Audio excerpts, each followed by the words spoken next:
Patrick Mahomes is being ranked as the 15th best fantasy quarterback. Yates, is that fantasy or reality? That is fantasy only, Greeny. To be very clear, nobody is saying Patrick Mahomes is anywhere close to the 15th best quarterback in the NFL. I have him a little bit higher in my fantasy rankings, but that number 15 ranking overall is not that crazy of a thought. And there's a very specific reason. Greeny, you may recall that last year Patrick Mahomes was running for his life. As a matter of fact, he scored the 4th most fantasy points per game of any quarterback last year, just using his legs. He's now coming off of a major knee injury. Patrick Mahomes will not be running nearly as much in 2026 as he did last season. I think a lot of people kind of down on him and down on the Chiefs and forgetting about. It's amazing how quickly we move past things. What do you think of this? I think the big question is, will Cyrus Allen, their rookie receiver, continue to play as well? As well as he has in the preseason, because they need that weapon. I think if Simmons is healthy at tackle and Walker can have a rushing attack, it takes the pressure off Mahomes. If you ask Mahomes to make big plays here and there, and Allen steps up.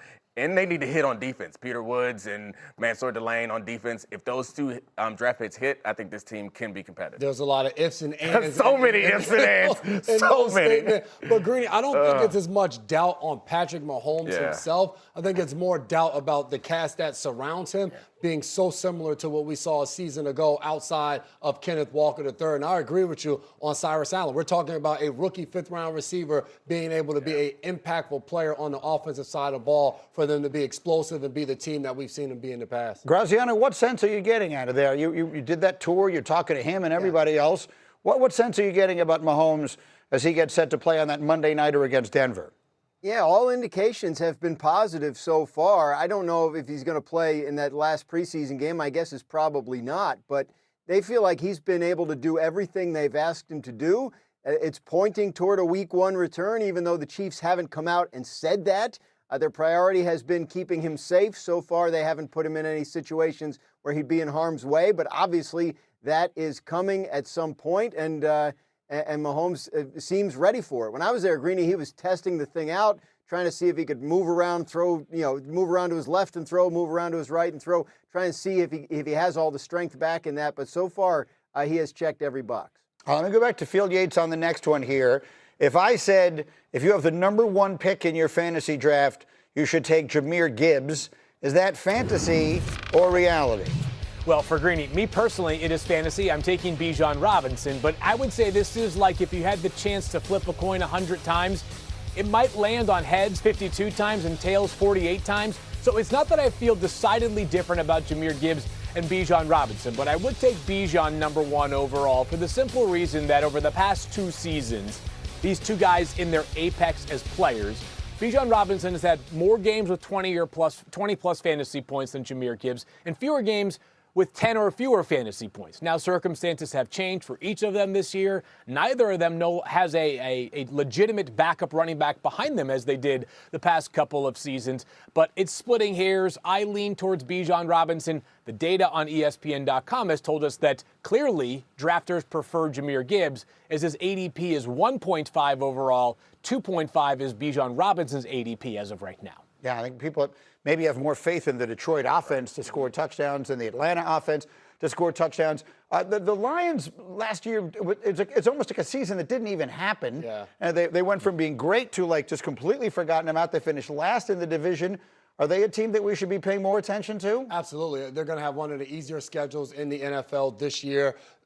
They're healthy-ish. I think the problem where the doubts start to come in, they lost their starting center that they went out and got in free agency in Cade Mays. They also have 2 safeties that are bona fide players in this league, all Pro Bowl type of players who haven't practiced yet in training camp. So you look at this team, and yes, the schedule they have, Jared Goff is going to be there, Amon-Ra St. Brown, Jamison Williams, Jahmyr Gibbs in the backfield. There's so many weapons, but are they going to be healthy enough to make the type of run that we think they can? Yeah, I'm not concerned about the offense in any way. I think that offense is going to be fine. The question, and it's the same question for a lot of their teams in that division, is how is their defense going to hold up? And that's the real question. The Lions defense has been the kind of Achilles heel for them the last few years. They want to play aggressive man defense, which is hard to do consistently in this league unless you have healthy people in the secondary who are also excellent players. Well, let me get one more in here very quickly while I still have Yates. The Jackson Dart is QB7 in the rankings that I have seen. Field, is that fantasy or reality? That's reality, Greeny. It actually might be too low on Jackson Dart, who last season tied a record for the most consecutive games by a rookie quarterback with a rushing touchdown. The Giants eventually pulled back on his rushing because he was so frequently being checked for a concussion in the blue medical tent. But this is John Harbaugh's team now. He just coached Lamar Jackson. He knows the value of a dual threat quarterback. And Jackson Dart, just go ask the Denver Broncos. He can carve you up with his arm. He didn't do so with a great supporting cast last year. Malik Neighbors being healthy makes it a better supporting cast going into 2026. We touched on it, Graziano, a little bit earlier, but it is trending towards Malik Neighbors. No one is saying it directly, but it is trending towards him being ready when the season begins.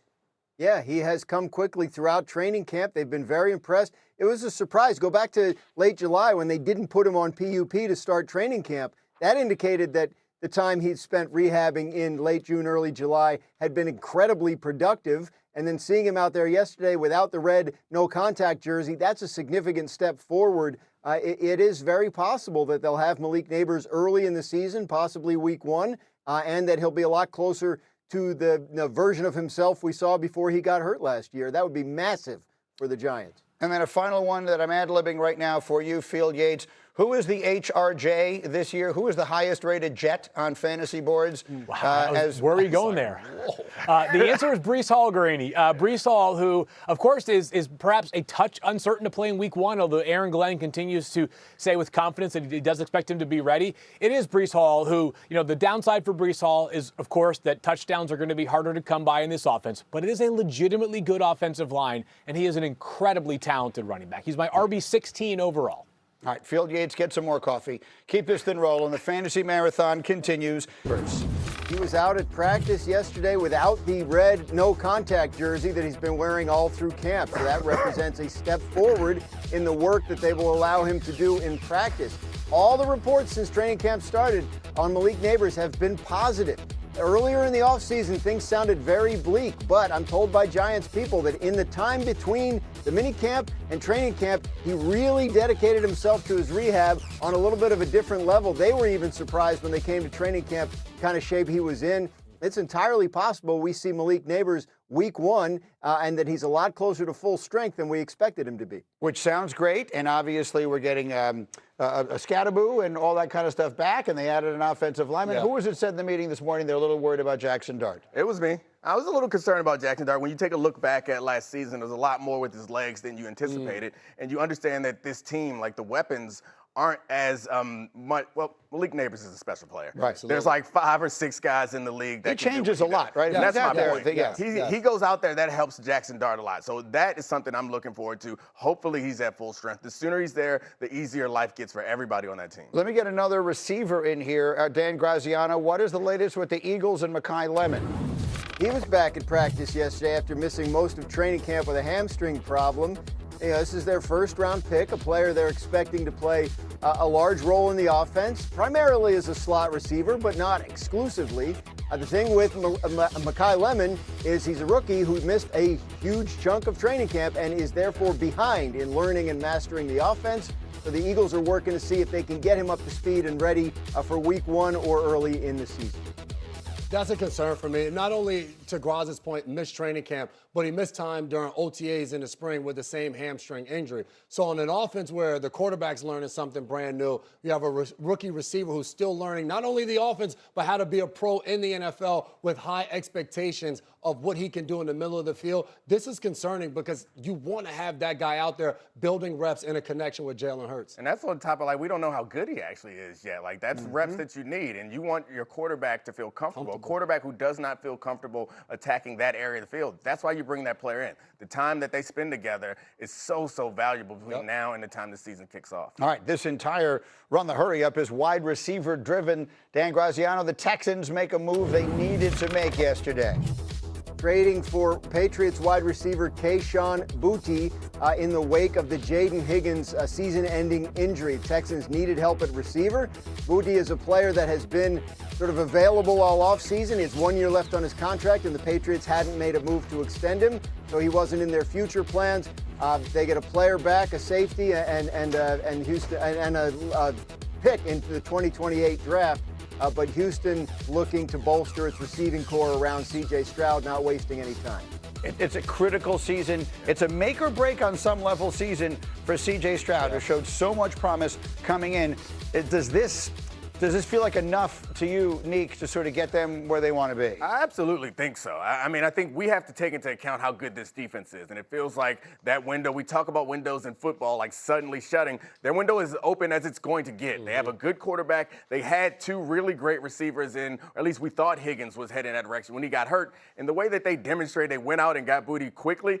They know that everything's on the line for their quarterback. They want to pay their quarterback. They